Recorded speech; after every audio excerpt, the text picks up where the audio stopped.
नमस्कार, आप live series देख रहे हैं। मेरा नाम है प्रभात। देखिए, लोकसभा चुनाव 2024 को लेकर बिहार में लगभग एनडीए और इंडिया गठबंधन की तरफ से प्रत्याशियों के नामों का ऐलान हो गया है। मात्र 10 सीटें बची हुई है।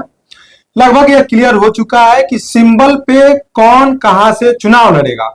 लेकिन कुछ ऐसे भी नाम हैं जो बिना सिंबल के लड़ रहे हैं।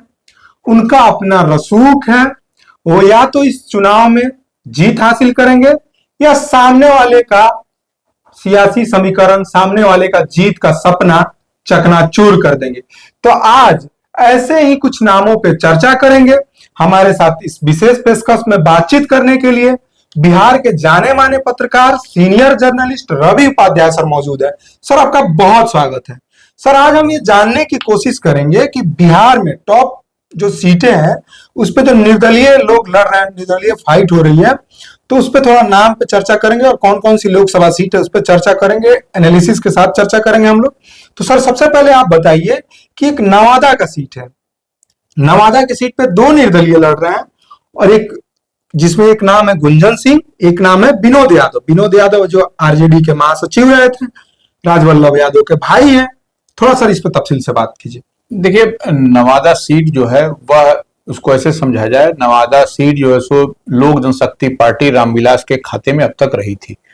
ये पिछले 2019 के लोकसभा चुनाव में चंदन सिंह वहां से, सूरजभान सिंह के भाई वहां से सांसद थे लोजपा के टिकट में। उससे पहले 2014 में गिरिराज सिंह भारतीय जनता पार्टी, उससे पहले भोला सिंह बीजेपी के वह सीट। तो इस बार इस सीट पर एक्सपेरिमेंट हुआ है। इस बार इस सीट से राज्यसभा सांसद सीपी ठाकुर, जो पूर्व केंद्रीय मंत्री भारतीय जनता पार्टी के थे, उनके कद्दावर नेता रहे, उनके बेटे जो है सो इस बार राज्यसभा सांसद विवेक ठाकुर इस बार चुनाव लड़ रहे हैं भारतीय जनता पार्टी के टिकट पर नवादा से जी। तो ऐसे में वहां पर देखिए, भारतीय जनता पार्टी की बात हो गई, लेकिन वहां पर कहीं ना कहीं महागठबंधन इंडिया ब्लॉक से जो श्रवण कुशवाहा है आरजेडी के सिंबल लेके, श्रवण कुशवाहा आए हैं जी। तो वो श्रवण कुशवाहा तो इंडिया ब्लॉक से आए हैं, लेकिन ऐसे आप देखिएगा कि इंडिया ब्लॉक से महागठबंधन से आरजेडी से श्रवण कुशवाहा को दिया गया, तो वहां से जो वहां नवादा के दबंग जो दिशा और दिशा हम कहते हैं, जो तय करते थे राजवल्लभ यादव आरजेडी में, उनके भाई जो प्रदेश के महासचिव हैं, उनको टिकट न देकर के श्रवण कुशवाहा को दिया गया। ऐसे में वह जो सो वह नाराजगी दिखाई पड़ी और विनोद यादव वहां से ताल ठोक दिया है निर्दलीय प्रत्याशी। सर, उनके साथ तो सुनने में आ रहा है कि 2 विधायक, उनकी जो भौजाई हैं विभा देवी, प्रकाश वीर जो राजौली से मतलब वो हैं, क्या कहते हैं, विधायक हैं, ऐसी सीट है राजौली, वो भी उनके साथ, एक एमएलसी का भी नाम आ रहा है। सर वही बता रहे हैं। तो वह जब विनोद यादव वहां से निर्दलीय चुनाव लड़ रहे हैं, राजवल्लभ यादव के भाई, तो उनकी मौजूदगी देखिए कितना सशक्त है, यह हम बताना चाह रहे हैं कि देखिए वहां पर नवादा में 3 आरजेडी के एमएलए हैं, उनमें से 2 इनके पक्ष में खड़े हैं। एक तो विभा देवी जो है सो राजवल्लभ यादव की पत्नी, इनकी भाभी हुई वो, और दूसरा रजौली से जो विधायक हैं प्रकाश वीर, वह जो है खुलकर इनके साथ हर सभाओं में रह रहे हैं। और उसके बाद इनके भतीजा अशोक यादव, राजवल्लभ यादव के भतीजा अशोक यादव जो लोकल बॉडी से वहां एमएलए है, वह उनके साथ खड़े नजर आ रहे हैं। तो इससे आकलन लगाया जा सकता है कि क्या स्थिति बनती हुई वहां दिखाई पड़ रही है। सर, अब रही बात वहां पर भोजपुरी सिंगर, भोजपुरी गायक, बड़ा नाम, बड़ा चेहरा भोजपुरी फिल्म में गायक के तौर पर गुंजन सिंह का। तो वह गुंजन सिंह एक लड़ रहे हैं, वह भूमिहार समाज से आते हैं, तो वहां पर वो लड़ रहे हैं। तो ऐसे में आप वो समझा जा सकता है कि किस तरह से पेंच जो है सो फंस गया है वहां पर। देखिए, अब कहीं न कहीं जो दिखाई पड़ रही है समीकरण, श्रवण कुशवाहा आरजेडी से, विवेक ठाकुर भारतीय जनता पार्टी से भूमिहार, गुंजन सिंह जो है सो निर्दलीय भूमिहार, उसी तरह से विनोद यादव निर्दलीय यादव। तो अब यहाँ पर समीकरण ही इतना उलझ गया है जिसका कहीं पर कोई सर भूमिहार यहाँ पे 22% के आसपास है, 22 से 25% भूमिहार है, मुस्लिम 10% है, यादव 10% है।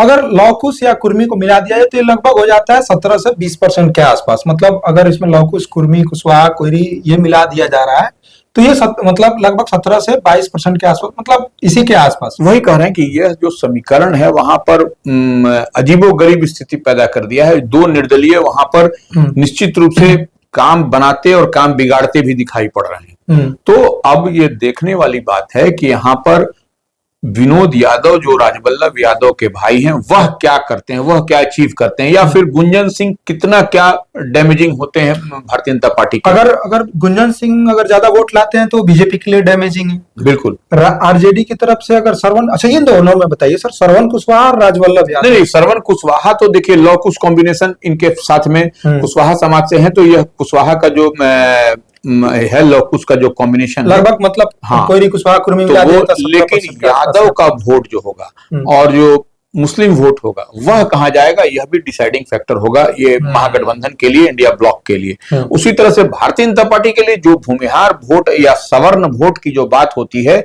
उसमें राजपूत का, ब्राह्मण का, यह सब वोट कहाँ पर जाता है। और वहां पर देखिए नवादा में एक बात और है, अंदरी बाहरी, भीतरी बाहरी का भी वहां पर बड़ा नारा लग रहा है अंदर खाने। विवेक ठाकुर का एक्सेप्टेंस जो है सो बड़ी कठिनाई हो रही है वहां पे लोग इस बार कह रहे हैं कि नहीं जो भी होगा लोकल होगा, स्थानीय होगा। तो यह देखने वाली बात है, भारतीय जनता पार्टी के लिए विवेक ठाकुर एक परेशानी का सबब बनते हुए दिखाई पड़ रहे हैं, क्योंकि वहां पर जो गुंजन सिंह है जो भोजपुरी स्टार हैं, भोजपुरी सिंगर हैं, वह लोकल है वहां के, और सब लोग वहां पर लोकल। विनोद यादव भी लोकल हिट हो रहा है सर उनकी हाँ, वो तो देखिए वो सिंगर है तो बट ऑब्वियस है कि होगा, लेकिन विनोद यादव भी वहां पर लोकल हैं। राजवल्लभ यादव हमेशा से डिसाइडिंग फैक्टर रहे हैं वहां पर, वहां की राजनीति में, या इधर या उधर। तो ऐसे में निश्चित रूप से विनोद यादव भी वहां पर एक मजबूत और दावेदार के रूप में उभर करके सामने आते हुए दिखाई पड़ रहे हैं। सर अब अगले नाम की तरफ चलेंगे। ये नाम बिहार की राजनीति में सर पिछले 10 दिनों से चर्चा का विषय बना, 10 दिनों से नहीं महीने दिनों से। पप्पू यादव जाप पार्टी के प्रमुख अपना विलय कराते हैं कांग्रेस में। विलय कराने से पहले लालू प्रसाद यादव से मुलाकात करते हैं, दिल्ली जाते हैं, पार्टी का विलय कराते हैं, दावा करते हैं कि पूर्णिया से कांग्रेस की सिंबल पे चुनाव लड़ेंगे। जब सीट बंटवारे की बात आती है, पूर्णिया जाता है राजद के खाते में। वहां से राजद अपना प्रत्याशी बनाता है बीमा भारती, जो गंगोता जाति से है, एबीसी समुदाय से है। आप बताइए, पप्पू यादव, तमाम सियासी गलियारों में सर चर्चा है कि पप्पू यादव इस त्रिकोणीय जो लड़ाई हो रही है उसमें आगे निकलते हुए बहुत आगे निकल गए हैं त्रिकोणीय लड़ाई में। सर कैसे देखते हैं? नहीं देखिए, वहां पूर्णिया सीट एक अगर हम कहें कि वो हॉट सीट बना हुआ है, बिहार की 40 लोकसभा सीट है, तो वो कहीं कोई अतिशयोक्ति नहीं होगी। पूर्णिया सीट पर राजेश रंजन और पप्पू यादव जो कभी 3 बार के सांसद रहे हैं, 2 बार निर्दलीय, 1 बार समाजवादी पार्टी से, तो वो आपको कहीं ना कहीं वो उन्हीं से लड़ाई संतोष कुशवाहा जो जेडीयू के सिटिंग एमपी हैं उनसे हो रही है। बीमा भारती तीसरा नंबर, बीमा भारती नंबर तो हम नहीं अभी बता पाएंगे, अभी तो नंबर अभी तो चल रहा है, लेकिन बीमा भारती उस रेस में कंपीट करती हुई नहीं दिखाई पड़ रही है। वह जो रेस में जो लड़ाई चल रही है, जो लड़ाई दिखाई पड़ रही है राजनीतिक पूर्णिया में, वह राजेश रंजन और पप्पू यादव के साथ ही संतोष कुशवाहा जेडीयू के सिटिंग एमएलए की वो उन्हीं के से होती हुई दिखाई पड़ रही है अभी। और देखिए वहां पर एक बात है, जिस समाज से बीमा भारती इंडिया ब्लॉक महागठबंधन की उम्मीदवार हैं, तो वह गंगोता से, और यादव में वहां 36 का आंकड़ा, वो वोट चढ़ता उतरता नहीं है दोनों में। तो ऐसे में निश्चित रूप से वह और मुस्लिम समाज उसी को वोट करेगा, उसी को वोट करता हुआ अब तक जो सीमांचल में कहा जाता है सर कि मुस्लिम समुदाय राजद के साथ नहीं जाता है, उसके स्थानीय अपने छत्रप होते हैं, स्थानीय लोगों को अपना नेता मानती है। और इस बार मुस्लिम समुदाय सर मुझे लग रहा है पप्पू यादव के साथ खुल के आ रहा है। नहीं, मुस्लिम समुदाय देखिए, मुस्लिम समुदाय का एकदम इसको स्पष्ट समझ लीजिए कि मुस्लिम समुदाय उसी को वोट करेगा जो कि तीर और कमल को परास्त कर सकेगा। तो ऐसे में जो पप्पू यादव हैं वह जो है सो तीर और कमल पर भारी पड़ते हुए दिखाई पड़ रहे हैं संतोष कुशवाहा पर। तो निश्चित रूप से जो वोट है वह जो है सो इस बार पप्पू यादव, राजेश रंजन पप्पू यादव की ओर जाएगा। और पप्पू यादव की एक अपनी अलग पहचान है, और इसी तरह से कोई 2 बार का एमपी नहीं है वहां से पूर्णिया में, 3 बार के एमपी नहीं है पूर्णिया में। तो यह कहीं ना कहीं वहां पर दिखाई पड़ रहा है। जातीय समीकरण जो भी हो, जैसे भी हो, ब्राह्मण जो मान लीजिए 1.25 लाख हैं, यादव वहां पर 1.5 लाख हैं, तो राजपूत वहां पर 1.25 लाख 28 लाख 1,30,000 के, तो उससे मतलब नहीं है। मतलब यहाँ पर है कि पप्पू यादव एक ऐसा नाम, ऐसा चेहरा जिस पर कि हर जात हर समाज का वोट चढ़ता हुआ दिखाई पड़ रहा है। सर प्रणाम पूर्णिया जैसे तमाम कार्यक्रम कर रहे थे पप्पू यादव, पिछले कुछ दिनों से काफी समय से एक्टिव हैं, और उनको लेकर पप्पू यादव ने कई सारा बयान भी दिया है कि कैसे मर जाएंगे लेकिन पूर्णिया नहीं छोड़ेंगे, ऐसे तमाम सर। और इससे लोगों का काफी, हमने देखा उनकी नामांकन में सर काफी ज्यादा भीड़ था। सर आप इस पे थोड़ा सा। देखिए पप्पू, हम तो बता दिए कि पप्पू यादव से ही लड़ाई सिटिंग एमपी की है, इसलिए जेडीयू की, तो अब वहां पर उसमें कुछ बोलने की जरूरत नहीं है। यह समय आएगा, बता दिया जाएगा। वह सब कुछ दिखाई पड़ रहा है और पूरी ताकत जो है सो पप्पू यादव ने अकेले झोंक दी है, जिसके कारण तमाम देखिए कि एनडीए या इंडिया ब्लॉक को पूरी ताकत वहां पर झोंकनी पड़ रही है कि पप्पू यादव एकमात्र अकेला व्यक्ति सबके लिए भारी पड़ा हुआ है। तो यह निश्चित रूप से वह उनकी पॉपुलैरिटी, उनकी जो लोगों का स्नेह और प्यार जो दिखाई पड़ रहा है, वही वहां पर पूर्णिया में आपको दिख रहा है। एक अगले नाम की तरफ हम लोग चलेंगे सर। नाम है भोजपुरी का सबसे बड़ा कलाकार, दावा करते हैं कि साक्षात सरस्वती उनके कंठ पे विराजमान है, बहुत मधुर उनका स्वर है। बीजेपी के स्टार प्रचारक की लिस्ट में वो शामिल हुआ करते थे। 2020 का चुनाव हो, 2019 का चुनाव हो, उत्तर प्रदेश का 2022 का चुनाव हो, उन्हें स्टार प्रचारकों की लिस्ट में हमेशा से जगह मिली थी। 2024 लोकसभा चुनाव की जब बात आई तो सबसे पहला लिस्ट में उन्हें आसनसोल से टिकट दिया गया। नाम है पवन सिंह। आप लोग तो जानते ही होंगे कि पवन सिंह कौन है। पवन सिंह ने एक बहुत ही चौंकाने वाला फैसला लिया। आसनसोल से उन्होंने बीजेपी के टिकट से चुनाव लड़ने से मना कर दिया। उससे ज्यादा चौंकाने वाला यह बात हो गया कि काराकाट से उन्होंने अब दावा कर दिया है कि चुनाव लड़ेंगे। अभी तक यह दावा किया जा रहा है कि वो निर्दलीय चुनाव लड़ेंगे। काराकाट जो कि एनडीए के पाले में गया है, एनडीए के पाले से उपेंद्र कुशवाहा को मिला, एकमात्र सीट जो उपेंद्र कुशवाहा को मिला है काराकाट। सर अब आप इस चीज को कैसे देखते हैं कि पवन सिंह का निर्दलीय ऐलान करना, काराकाट की जातीय समीकरण को देखना, थोड़ा सा सब दर्शकों को बताइए। नहीं देखिए, पवन सिंह निश्चित रूप से भोजपुरी के पावर स्टार कहे जाते हैं। वो पावर स्टार के रूप में उनके नाम की चर्चा भी होती है। तो पवन सिंह ने निश्चित रूप से काराकाट लोकसभा क्षेत्र में जो उनके समाज, जिस समाज से वो आते हैं, उस समाज का वोट भी वहां पर है, उसमें कहीं कोई दो मत नहीं है।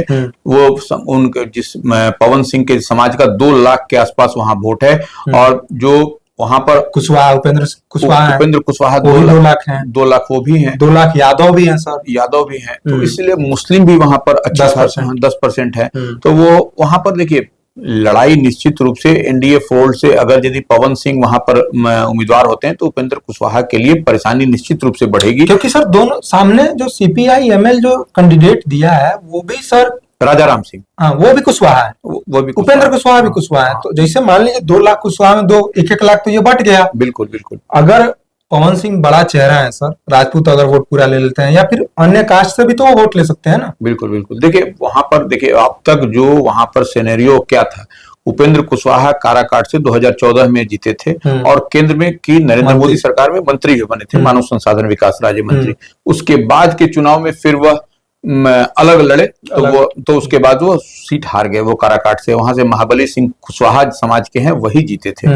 उसके बाद 2019 में आप देखिए कि क्या स्थिति है वहां। महाबली सिंह ही वहां। तो वो ऐसे में आप दिखेगा कि वहां जो सिनेरियो है वह कुशवाहा समाज और कहीं ना कहीं जो राजपूत का वोट जो है सो डिसाइडिंग वोट माना जाता है वहां पर। तो लोग राजपूत का वोट जो सो एनडीए के फोल्ड में ही पड़ता रहा है अब तक। तो वो निश्चित रूप से जब उपेंद्र कुशवाहा के सामने पवन सिंह अगर यदि निर्दलीय हैं, जैसा अनाउंसमेंट कर दिया उन्होंने, वो लड़ेंगे, तो वो अब देखने वाली बात है कि पवन सिंह कितना डैमेज कर पाते हैं उपेंद्र कुशवाहा को, क्योंकि उपेंद्र कुशवाहा भी मास्टर दिग्गज राजनेता है। वो ऐसा नहीं है कि वो कोई झोल झाल में उनको कोई फंसा दे। उन्होंने बयान भी एक दिया है कि आप साइंस के विद्यार्थी से वाणिज्य का सवाल पूछ रहे हैं। नहीं, निश्चित रूप से तो वो जो चर्चाएं चल रही है, और उसके लिए नरेंद्र मोदी की सभा भी पिछले दिनों गया में हुई थी, जिसमें उपेंद्र कुशवाहा भी वहां मौजूद थे। तो वो वहां से वो loud and clear message Narendra Modi का था कि हमको बिहार में 40 की 40 और एनडीए को पूरे देश में जो 400 प्लस जीतना है। तो वह वहां पर कहीं कोई झोल झाल नहीं है। लेकिन यह जो पवन सिंह जो निर्दलीय चुनाव लड़ करके निश्चित रूप से जो डेंट लगने की बात है, वह कहीं ना कहीं वह राजपूत वोट में अगर डेंट लगेगी तो वह उपेंद्र कुशवाहा के लिए ही वह क्योंकि वो राजपूत परेशानी। परंपरागत रूप हाँ। से सर इंडिया गठबंधन, हाँ, एनडीए के। एनडीए में ही जो सो माने वो वोट जो है सो राजपूत कहा जाता है, भूमिहार का, ब्राह्मण का, ये सब सवर्ण स्वर्ण जो भी हाँ, वोटर। बिल्कुल। दूसरी सर बात करते हैं अब, अगला जो नाम है हिना साहब सिवान, उनके पति साहबुद्दीन साहब 1996 से लेकर 2004 तक लगातार सांसद रहे। फिर बात आती है हिना साहब की। हिना साहब 2014 में भी चुनाव लड़ती है, 2019 में भी चुनाव लड़ती है, लेकिन जीतने में कामयाब नहीं हो पाती है। बात चल रही थी कि इन्हें राज्यसभा भेजा जाएगा, राज्यसभा भी ये नहीं गई।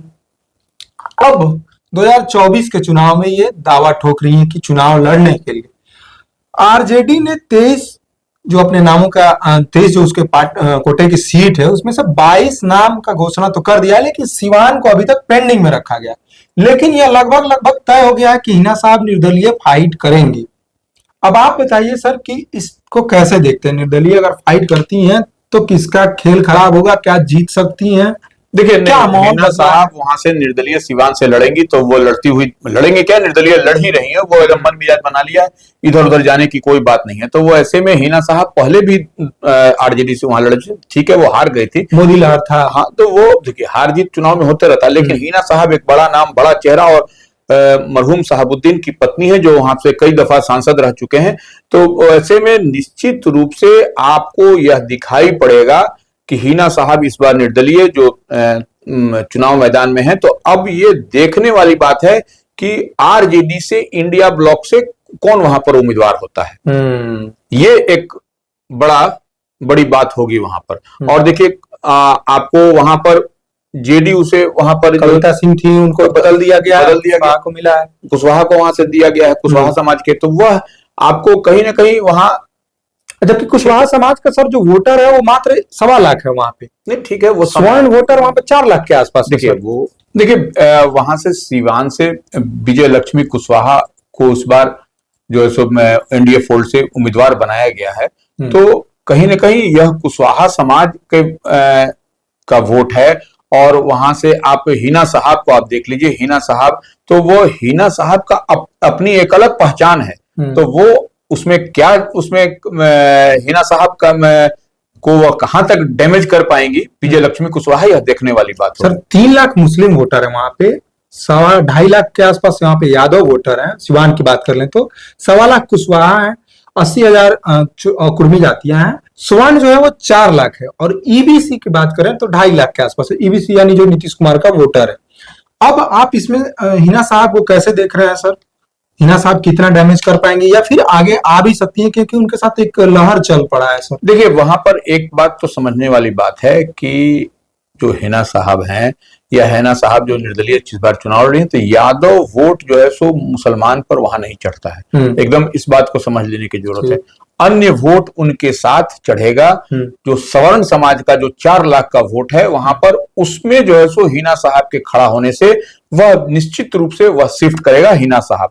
तो 3 लाख मुस्लिम वोट है और 4 लाख सवर्ण है, तो उसमें से निश्चित रूप से 50% से अधिक पर जो है सो वोट पाए। तो क्योंकि ये साहबुद्दीन के साथ में सवर्ण समाज हमेशा से मजबूती के साथ खड़ा रहा करते थे। और तो ऐसे में निश्चित रूप से हिना साहब का वहां पर खड़ा होना कहीं ना कहीं एनडीए के लिए परेशानी का सबब है। जो इंडिया ब्लॉक के लिए तो है ही है, एनडीए के लिए भी परेशानी का सबब है कि जो कि देखिए अब ये मुस्लिम समाज का वोट तो आपको दांत खोदने के लिए भी नहीं मिलने जा रहा है। वो जो कहावत होती है ना कि दांत खोदने के लिए, तो दांत खोदने का वोट भी नहीं मुस्लिम समाज का मिलेगा आपको इंडिया ब्लॉक को, महागठबंधन को। लेकिन एनडीए को भी जो है सो जो सवर्ण समाज का 4 लाख का वोट है वह जो है सो उसमें आपको निश्चित रूप से 50 से 60% वोट आपको, हमको लगता है कि वो हिना साहब की तरफ जाएगा। और एबीसी की बात जहां तक है उसमें मान लीजिए 2.5 लाख वोट है या जो 2,25,000 वोट है, तो वो लगभग उस वोट में भी हिना साहब की अपनी पकड़ है, साहबुद्दीन परिवार की अपनी पकड़ है। तो वो वहां पर वो जब चुनाव जब ताल ठोक रही है, जब वो चुनावी मैदान में, तो निश्चित रूप से आपको एक बड़ा आपको जोर दिखाई पड़ेगा वहां पर। अगला नाम है सर महाराजगंज लोकसभा सीट। वहां से सच्चिदानंद राय चुनाव लड़ने वाले। सच्चिदानंद राय बड़ा नाम, भूमिहार चेहरा, 2 बार के एमएलसी रहे, स्थानीय सारण स्थानीय निकाय से, लोकल बॉडी से। सबसे अमीर एमएलसी भी हुआ करते थे उस समय बिहार के। उन्होंने दावा किया है, अब उन्होंने दावा क्या टाल ठोक ही दिया है महाराजगंज लोकसभा सीट से। आप कैसे देख रहे हैं महाराजगंज लोकसभा सीट पे, क्योंकि अभी तक इंडिया गठबंधन ने महाराजगंज लोकसभा सीट से अपने प्रत्याशी का नाम का ऐलान नहीं किया है। सर थोड़ा इस पे देखिए, इंडिया ब्लॉक की जहां तक बात है, महाराजगंज सीट जो है सो कांग्रेस के खाते में गई है। कांग्रेस अभी यहाँ पर कई नामों की चर्चा कांग्रेस में अंदर खाने में है, तो वह अभी जब तक वो आएगा नहीं। लेकिन निर्दलीय रूप से सच्चिदानंद राय ने आज जो है सो अनाउंस कर दिया है कि मैं महाराजगंज सीट से इस बार चुनाव लड़ूंगा। और निश्चित रूप से देखिए, सच्चिदानंद राय जो है सो किसी परिचय के मोहताज नहीं है सारण में एटलीस्ट, क्योंकि 2 बार से वह लोकल बॉडी से, स्थानीय निकाय से, एक बार तो भारतीय जनता पार्टी के टिकट पर, एक बार जो है सो उनको बेटिकट किया गया, तो वो निर्दलीय ताल ठोक करके इस बार वो जीत गए हैं। तो यह उनकी पकड़ उनकी पहचान निश्चित रूप से है। अब देखिए, वहां पर यह समझना पड़ेगा कि वह सीट जो है सो किसके पाले में है। वह सीट जो है सो भारतीय जनता पार्टी के पाले में है, और जनार्दन सिंह सिग्रीवाल जो है सो ठाकुर समाज से, राजपूत समाज से हैं, और वो लगातार वो जीतते आ रहे हैं। 14 में जीते हैं, 19 में जीते हैं, तो वो प्रत्याशी बनाया भाजपा, फिर इस बार प्रत्याशी, तो इस बार हैट्रिक लगाने के फिराक में है। तो यह निश्चित रूप से आप देखिएगा कि वहां पर लड़ाई जो है सच्चिदानंद राय के बनने से लड़ाई बहुत दिलचस्प और एकदम इंटरेस्टिंग हो गई है इस सीट पर, क्योंकि इस सीट पर यह समझना पड़ेगा कि राजपूत वहां पर देखिए 3.5 लाख हैं, भूमिहार 2 लाख के लगभग हैं, दलित जो है 3,80,000 के आसपास हैं, ब्राह्मण 1,50,000 के आसपास हैं, तो कोई कुछ कॉम्बिनेशन 1 लाख के आसपास है, यादव 2 लाख हैं, मुस्लिम 1 लाख के आसपास हैं। तो यह जो है कहीं ना कहीं आपको इंटरेस्टिंग बना रहा है इस सीट पर कि कैसे वहां पर किस तरह से राजपूत को, और भूमिहार अगर यदि वहां पर, तो भूमिहार किसके वोटर, भूमिहार जो है सवर्ण समाज जो है एनडीए के, भारतीय जनता पार्टी के हैं। तो ऐसे में निश्चित रूप से सच्चिदानंद राय के खड़ा होने से बहुत ही उहापोह की स्थिति वहां पर है, और निश्चित रूप से सच्चिदानंद राय का नाम आने के बाद महाराजगंज की सीट भी एक हॉट सीट के रूप में परिवर्तित हो गई है।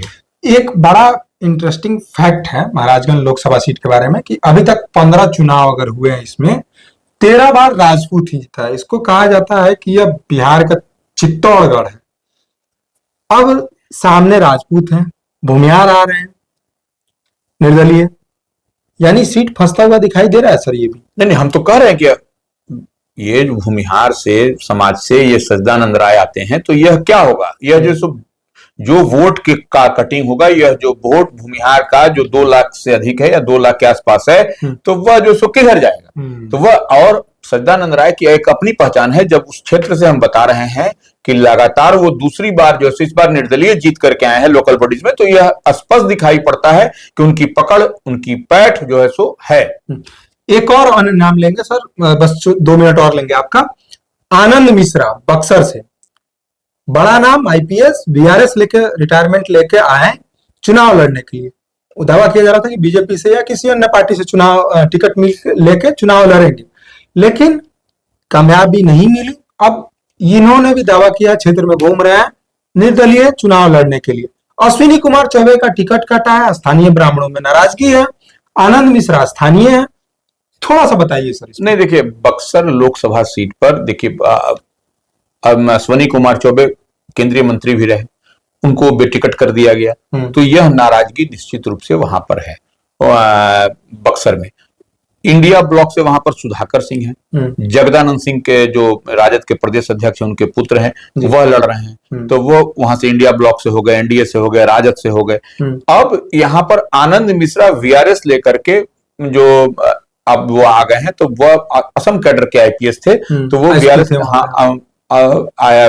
ले लिया, और वीआरएस लेकर के वह जो है चुनाव लड़ने के, और वहीं के लोकल भी हैं, इनकी एक पॉपुलैरिटी है, इनकी एक अलग पहचान है। तो निश्चित रूप से जो मिथिलेश तिवारी हैं, भारतीय जनता पार्टी ने जिनको इस बार अश्विनी कुमार चौबे के जगह पर वहां बक्सर से प्रत्याशी बनाया है, उनके लिए ही यह परेशानी का सबब है। भाजपा के लिए इसलिए परेशानी, क्योंकि वो अंदर बाहर की फीलिंग वहां पर, ये लोकल हो जाते हैं आनंद मिश्रा, और ये निर्दलीय लड़ रहे हैं, और वहां पर वह जो है मिथिलेश तिवारी जो भारतीय जनता पार्टी के जो है उम्मीदवार, वह बाहरी हैं। तो यह अंदरी बाहरी का जो फीलिंग्स है, वह जो बात है, वह कहीं ना कहीं वहां पर उनके लिए, मिथिलेश तिवारी के लिए परेशानी। और जिस तरह से बाबा का जो वक्तव्य, जो स्टेटमेंट, जो बयान आ रहा है, कहीं ना कहीं वह असहज है, वह टिकट कटने से, बेटिकट किए जाने से, तो यह भी एक फैक्टर है कहीं ना कहीं मिथिलेश तिवारी जो भारतीय जनता पार्टी के उम्मीदवार है उनके लिए। तो यह कुल मिलाकर के देखा जाए तो बक्सर में भी बड़ा झोल-झाल, बड़ा पेंच और परेशानी का सबब